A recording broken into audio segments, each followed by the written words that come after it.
کیا بنے گا بندے تو سوچ آخرت کی حضرت صالح علیہ السلام کی قوم نے کہا کہ آپ ہمیں کوئی معجزہ دکھائیں کہ ہم آپ پر ایمان لے آئیں۔ تو حضرت صالح علیہ السلام نے قوم کو سمجھایا کہ دیکھو اللہ کی یہ عادت ہے کہ جب وہ کوئی بڑی نشانی دکھاتا ہے تو پھر مہلت نہیں دیتا، لیکن قوم کی کھوپڑی میں بات سمجھ میں نہیں آئی۔ حضرت صالح علیہ السلام کی بات سمجھ میں نہیں آئی تو حضرت صالح علیہ السلام نے فرمایا کہ پھر بتاؤ کیا نشانی دکھائیں۔ تو انہوں نے کہا کہ اس پہاڑ سے اونٹنی نکالے۔ آپ بتائیے بیہودہ بات ہے کہ نہیں؟ مطالبہ بھی بیہودہ ہے، سوال بھی بیہودہ ہے، لیکن اللہ تبارک و تعالیٰ کے لیے یہ کام بالکل آسان ہے۔ حضرت صالح علیہ السلام نے پہاڑ کی طرف اشارہ کیا، اس سے اونٹنی نمودار ہوئی۔ چونکہ یہ بہت بڑا معجزہ تھا، انہوں نے کہا تھا کہ اس پہاڑ سے اونٹنی نکالیں۔ حضرت صالح علیہ السلام نے اس پہاڑ کی طرف اشارہ کیا، اس سے اونٹنی نکل کر کے باہر آ گئی۔ لیکن اب اللہ نے کیا کہا کہ دیکھو تمہارے مطالبے پر ہم نے یہ نشانی دکھائی ہے، اب یہ اونٹنی اللہ کی ہے، اب اس کا تمہیں بہت زیادہ احترام کرنا ہوگا۔ تم نے اپنے اوپر خود مصیبت کھڑی کر دی ہے، اور وہ احترام کیا ہے؟ جب یہ پانی پیے گی تو کوئی دوسرا جانور پانی گھاٹ کے قریب نہیں آئے گا۔ جب یہ کھانا کھائے گی یا جس جگہ یہ گھاس چیرے گی تو کوئی دوسرا جانور اس کے قریب پھٹکنا بھی نہیں چاہیے، کیونکہ تم نے کہا نا کہ معجزہ دکھاؤ، تو اب اس کے آداب بھی ہیں۔ کیا ہوا کہ وہ اونٹنی اتنا پانی پی جاتی کہ اس کے جانوروں کا نقصان ہونا شروع ہو گیا۔ اب وہ مارتے ہوئے اونٹنی کو ڈر بھی رہے ہیں، کیونکہ وہ اپنی آنکھوں کے سامنے نکلتے ہوئے دیکھا ہے کہ اونٹنی نکل کر کے آئی ہے۔ اب وہ ڈر بھی رہے ہیں کہ کہیں اوپر سے عذاب نہ آ جائے، لیکن قرآن کہتا ہے وَكَانَ فِي الْمَدِينَةِ تِسْعَةُ رَهْطٍ يُفْسِدُونَ فِي الْأَرْضِ، شہر میں نوآباش لوگ رہتے تھے جو بڑے فسادی تھے۔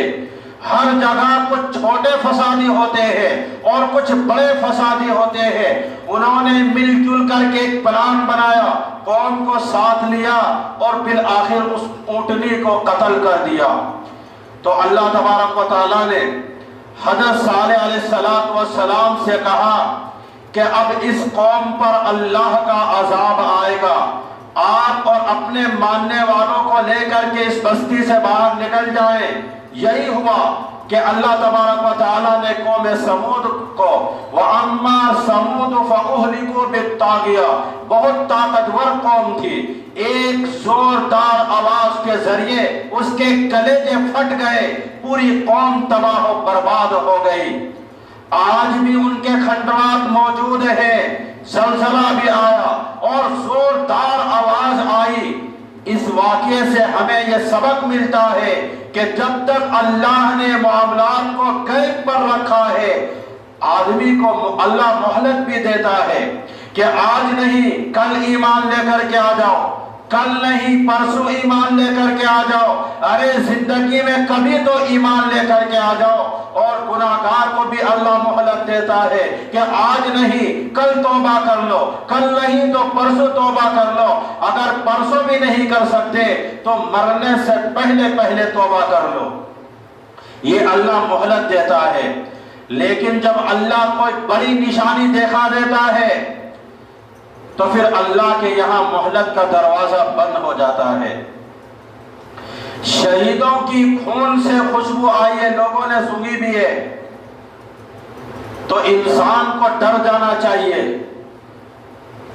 انسانوں کے اندر خوف پیدا ہونا چاہیے کہ اللہ ہمیں اتنی بڑی نشانی دکھا رہا ہے، ورنہ مرنے کے بعد کسی کے خون سے خوشبو آپ نے زندگی میں کبھی نہیں سونگھی ہوگی، لیکن شہیدوں کی خون سے خوشبو آئی ہے۔ اور ایسے کتنے واقعات ہیں۔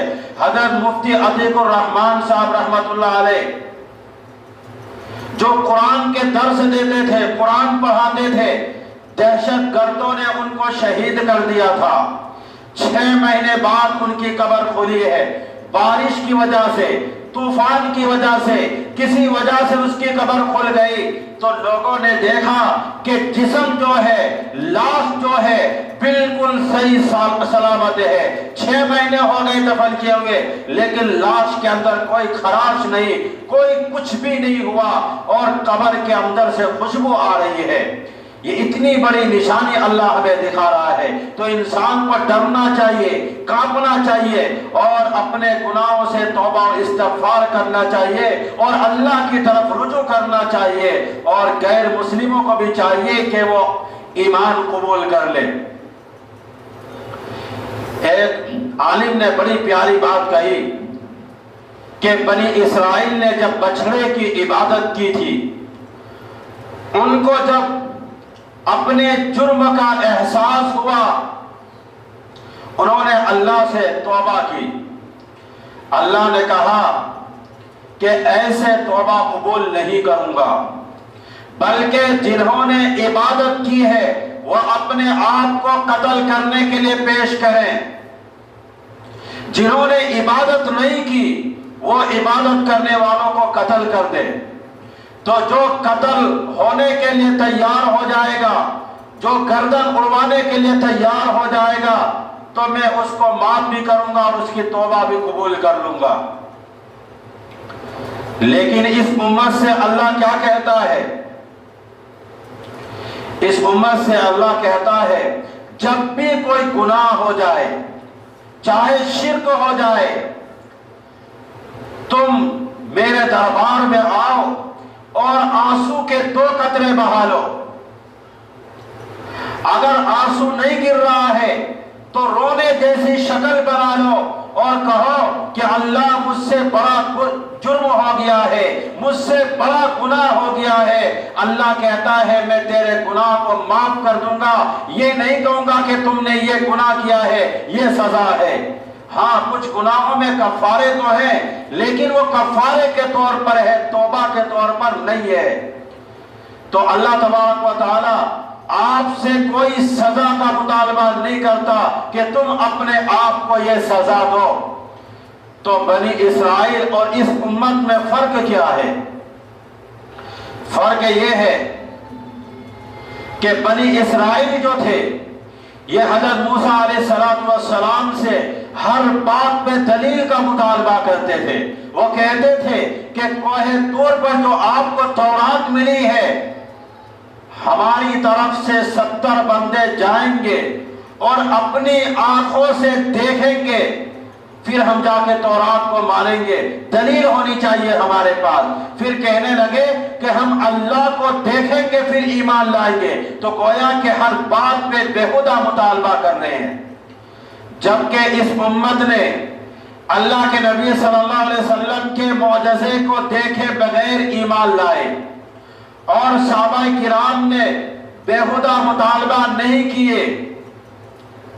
تو اس عالم نے بڑی علمی نقطے کی بات کہی کہ اللہ تبارک و تعالیٰ نے گویا کہ بنی اسرائیل سے بزبان حال یوں کہا کہ تم نے دل سے توبہ کی ہے یا اوپر اوپر توبہ کی ہے، تمہارے دعوے کو میں نہیں مانتا جب تک کہ تم دلیل نہ دے دو۔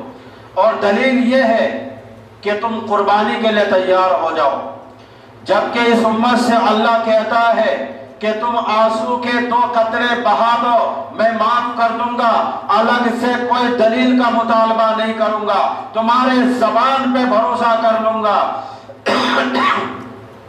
تم سے کوئی عمل کا مطالبہ نہیں کروں گا کہ تم اپنے دعوے میں سچے ہو یا نہیں۔ بس تم اللہ سے وعدہ کر لو، اللہ سے عہد کر لو کہ اللہ مجھ سے بڑا جرم ہو گیا، مجھ سے بڑا گناہ ہو گیا، آئندہ میں توبہ کرتا ہوں تجھ سے کہ کبھی یہ گناہ نہیں کروں گا۔ تو اللہ کا وعدہ ہے کہ اللہ آپ کے گناہوں کو معاف کر دے گا۔ تو جو جیسا ہوتا ہے اس کے ساتھ ویسے ہی برتاؤ ہوتا ہے۔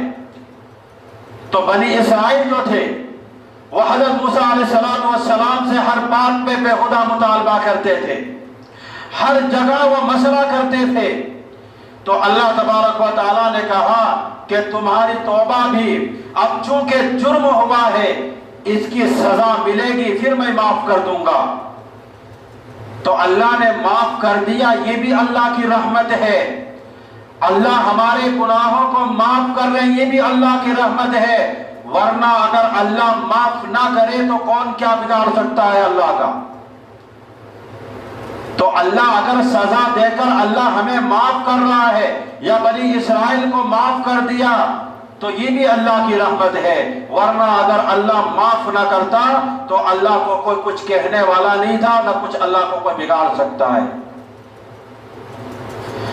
تو یہ جو غیب پر اللہ نے ایمان رکھا ہے تو آدمی کو مہلت ملتی ہے سدھرنے کی، غیر مسلم کو بھی مہلت ملتا ہے۔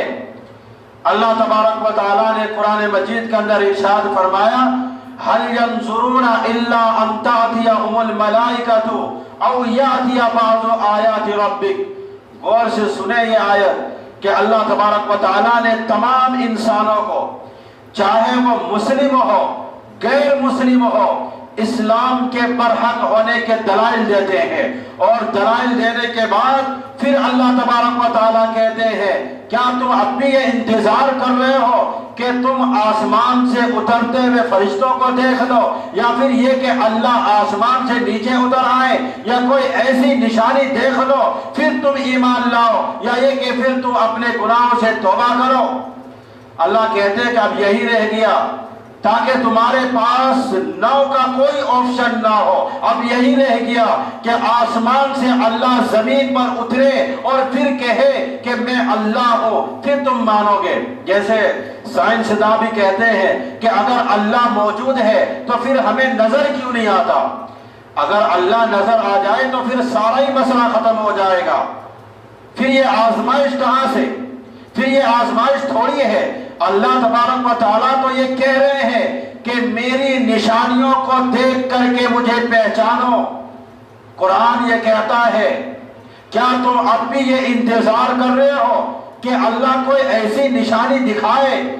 تو پھر قرآن دھمکی دیتا ہے یوم یاتی بعض آیات ربک، یاد رکھو جب اللہ تبارک و تعالیٰ اپنی بعض نشانیوں میں سے بڑی نشانی دکھائے گا تو پھر کیا ہوگا؟ لا ينفع نفسا ایمانها لم تکن آمنت من قبل۔ اس نشانی کو دیکھنے کے بعد اگر کوئی غیر مسلم ایمان لائے گا تو اللہ اس کے ایمان کو قبول نہیں کرے گا۔ او کسبت فی ایمانها خیرا، اگر کوئی مسلمان اس نشانی کو دیکھنے کے بعد گناہوں سے توبہ کر لے تو اللہ اس کی توبہ بھی قبول نہیں کرے گا۔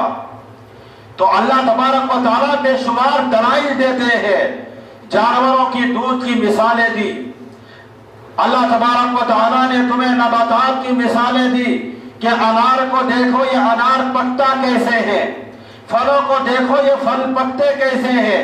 آٹومیٹک یہ اپنے آپ تو نہیں پکتا ہے، اس کے پیچھے کسی کا نظام چل رہا ہے جو یہ پھل اپنے وقت پر پکتا ہے۔ آپ بتاؤ بلا وقت کوئی آم اپنے وقت میں آ جاتا ہو، یا انار کا موسم نہ ہو اور انار ہو رہا ہو، بلکہ اللہ تبارک و تعالیٰ اپنے نظام کے مطابق ان کو چلا رہا ہوتا ہے۔ اب خود اپنے وجود پر غور کر لے، کیا انسان خود بخود پیدا ہو رہا ہے؟ نہیں، بلکہ اس کے پیچھے کسی ایک ذات ہے، کوئی ایک ذات ہے جو اس نظام کو چلا رہا ہے، ورنہ انسان خود بخود پیدا نہیں ہو رہا ہے۔ اگر انسان اپنی وجود پر غور کر لے تو انسان کو توبہ کی توفیق مل جائے اور غیر مسلم کو ایمان کی توفیق مل جائے۔ آپ نے مور کو دیکھا کہ اس کا پر کتنے خوبصورت ہوتے ہیں، کتنی خوبصورت اس کی کلر ہے۔ اللہ کی وجود کی یہ بہت بڑی نشانی ہے۔ مور کو بھی پتا ہے کہ اللہ نے میرے اندر حسن رکھا ہے، اس لیے وہ اپنے پروں کو پھیلاتا ہے، ورنہ کوا کیوں نہیں پھیلاتا؟ لہذا مور کو معلوم ہے کہ اللہ نے میرے اندر حسن رکھا ہے، اس لیے وہ اپنے پروں کو پھیلاتا ہے، اور کوا یہ کام نہیں کر سکتا۔ تو جانور کی اتنی سی کھوپڑی کے اندر یہ ذہانت کس نے ڈالی؟ اللہ نے۔ آپ نے سرخاب کو دیکھا کہ ان کے پر کتنے خوبصورت ہیں، ان کے کلر کتنے خوبصورت ہیں۔ طوطے کو دیکھا، مچھلی کو دیکھ لو کہ کتنی خوبصورت ہے، کلر کتنی خوبصورت ہے۔ آپ پھولوں کو دیکھ لو کتنی خوبصورت ہے، آپ اس کے اندر سے خوشبو بھی آتے ہوئے دیکھے ہوں گے پھولوں کے اندر سے۔ تو یہ ساری چیزیں اللہ کی نشانی ہے۔ ان تمام نشانیوں کے دیکھنے کے بعد بھی اگر تمہیں سمجھ میں نہیں آتا، اللہ کہتے ہیں یہ ساری نشانیاں ہیں، اگر تمہیں اب بھی بات سمجھ میں نہیں آتی تو اللہ کہتے ہیں ٹھہر جاؤ، ہم تم کو اپنی ایک بہت بڑی نشانی دکھائیں گے۔ جب تم وہ نشانی دیکھ لو گے تو پھر جو غیر مسلم ہوگا اس کا ایمان لانا قبول نہیں ہوگا۔ جو مسلمان ہوگا جنہوں نے ابھی تک گناہوں سے توبہ استغفار نہیں کیا، اس نشانی کو دیکھنے کے بعد اگر وہ توبہ بھی کر لے، اللہ کہتے ہیں میں اس کے توبہ کو قبول نہیں کروں گا۔ وہ نشانی کون سی ہے؟ اس کا ذکر حدیث کے اندر آتا ہے، صحیح حدیث کے اندر ہے۔ اللہ کے نبی صلی اللہ علیہ وسلم نے ارشاد فرمایا، قرب قیامت کے قریب لوگ انتظار کریں گے سورج کے طلوع ہونے کا۔ وقت ہو چکا ہے لیکن سورج طلوع نہیں ہو رہا ہے، صدیوں سے چلتا آ رہا ہے کہ صبح کے وقت سورج طلوع ہوتا ہے، سورج نکلتا ہے، فلاں شہر میں فلاں وقت میں، فلاں ملک میں فلاں ٹائم میں سورج نکلتا ہے، لیکن سورج طلوع نہیں ہوگا، سورج نکلے گا نہیں۔ لوگ حیران و پریشان ہوگا کہ سورج گیا تو کہاں گیا، وقت ہو چکا ہے لیکن سورج نکل نہیں رہا ہے، چاروں طرف اندھیرا یہ اندھیرا ہوگا۔ 3 دن 3 راتوں کے برابر لمبی رات کر دی جائے گی، یعنی ایک رات کو اللہ تبارک و تعالی ایک ہفتے کے برابر 3 دن 3 رات، گویا کہ ایک ہفتے کے برابر رات کر دی جائے گی۔ پھر اللہ کے نبی صلی اللہ علیہ وسلم نے فرمایا کہ پھر وہ سورج کہاں سے نکلے گا؟ مغرب سے نکلے گا۔ اللہ کے نبی نے کیا فرمایا کہ پھر وہ سورج مغرب سے نکلے گا۔ تو حدیث سے ہمیں پتا چلتا ہے کہ لوگ 3 دن اور 3 رات تک سورج کے نکلنے کے انتظار کریں گے، اور جانور چیخ و پکار کریں گے، پورے عالم میں نظام بالکل درہم برہم ہو جائے گا، یہاں تک کہ لوگ دیکھیں گے کہ سورج مغرب سے طلوع ہو رہا ہے۔ یہ پیشن گوئی تو قرآن و حدیث نے کی ہے، اسلام نے ہمیں بتایا کہ ایک دن ایسا آئے گا کہ سورج مغرب سے نکلے گا اور نکلتے نکلتے وہ الٹا چلے گا، جب زوال کا وقت آئے گا تو پھر الٹا چل کر کے مغرب میں جا کر کے چھپ جائے گا۔ جیسے ہزاروں سال سے یہ چل رہا ہے کہ سورج مشرق سے نکلتا ہے اور مغرب میں جا کر کے چھپتا ہے، لیکن قیامت کے قریب یہ ہوگا کہ سورج مغرب سے نکلے گا، زوال تک آئے گا، پھر زوال سے واپس مغرب میں چلا جائے گا، مشرق کی طرف واپس کبھی نہیں جائے گا قیامت کے قریب۔ تو قرآن یہ کہتا ہے کہ جب تم یہ نشانی دیکھ لو گے، اس کے بعد اگر کوئی غیر مسلم ایمان لائے گا تو اس کا ایمان قبول نہیں ہوگا۔ اگر کوئی گناہگار مسلمان بندہ شراب سے توبہ کرے گا، زنا سے توبہ کرے گا، جوا سے توبہ کرے گا، رشوت سے توبہ کرے گا، بڑے بڑے گناہ سے توبہ کرے گا، اس وقت فرشتے کہیں گے، فرشتوں کی آواز آئے گی کہ اب اس تکلف کی کوئی ضرورت نہیں ہے، اب تمہارے اس توبہ و استغفار کے کوئی فائدہ نہیں ہے۔ اس لیے اللہ تبارک و تعالیٰ کہتے ہیں کہ اس سے پہلے بہتر ہے ایسی نشانیاں جس میں تم غور و فکر کر سکتے ہو، ایسی نشانیاں جس میں غور و فکر کا دروازہ ہی بند ہو گیا، اب مغرب سے سورج نکل کر کے آ گیا تو اب غور و فکر کر کے کیا فائدہ جب توبہ کا دروازہ ہی بند ہو گیا۔ اس لیے اللہ نے جو ہمیں نشانیاں دکھائی ہے، مثال کے طور پر یہ زمین کو اللہ نے فرش ہمارے لیے بنا دیا، یہ اتنے بڑے آسمان بغیر کھمبے کے کھڑے ہیں، انسان کی وجود، یہ جو وقت میں پھل آتے ہیں، دنیا میں اتنے اللہ کے نشانی ہے، ان تمام نشانیوں کو دیکھ کر کے اللہ کہتے ہیں غور و فکر کر کے تم ایمان لے آؤ۔ اگر کوئی کافر ہے وہ اسلام لے آئے، چاہے وہ 90 سال کفر میں گزار دیا ہو، اگر وہ ایمان لے آتا ہے تو میں 90 سال کے گناہ کو، اس کے جرائم کو معاف کر دوں گا اور ان کے لیے جنت کا فیصلہ کروں گا۔ اگر کوئی مسلمان جنہوں نے 90 سال شراب و کباب میں گزار دیے، اگر وہ آج توبہ کر لیتا ہے، اللہ کہتا ہے کہ میں اس کے 90 سال کے گناہ معاف کر دوں گا۔ ایک بوڑھا شخص بالکل ایسا کہ مرنے کے قریب ہے، یعنی بہت بوڑھا ہو چکا، وہ ایک عالم کے پاس پہنچا اور اس نے کہا کہ میری ساری زندگی عیاشی میں گزر گئی، کیا میں اب بھی توبہ کر سکتا ہوں؟ تو اس عالم نے کیا کہا، بطور ڈانٹ کے اس عالم نے کہا کہ تم نے اتنی دیر کر دی۔ کہنے کا مطلب یہ تھا کہ تم پہلے بھی توبہ کر سکتے تھے، تم نے بہت دیر کر دی۔ تو اس بوڑھے شخص نے کیا کہا، چونکہ اس وقت جو تھے لوگوں کے اندر کچھ علم کا جذبہ ہوتا تھا، ان کو پتا تھا، اس نے اس عالم کو کیا جواب دیا کہ جس نے مرنے سے پہلے توبہ کر لیا اس نے دیر نہیں کیا۔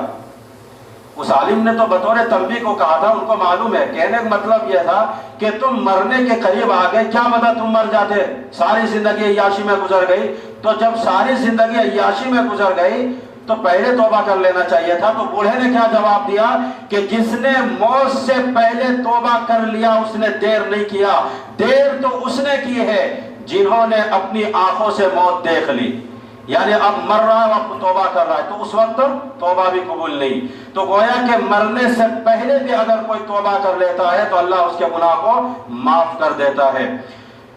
تو گناہ گاروں سے نفرت کرنا بھی حرام ہے، یہ بزرگوں کا طریقہ ہے۔ جو بزرگان دین ہوتے ہیں وہ گناہ گاروں سے بھی محبت کرتے ہیں، چونکہ یہ محبت گناہ گاروں کے لیے بعض دفعہ ہدایت کی وجہ بن جاتی ہے۔ اور بزرگ جو ہوتے ہیں وہ گناہ گار سے اس لیے بھی نفرت نہیں کرتے کیونکہ ان کو اپنا حال خود معلوم نہیں ہے کہ قیامت کے دن میرا حال کیا ہوگا، تو پھر وہ کیوں دوسروں کے بارے میں کمتر سمجھے، وہ گناہ سمجھے۔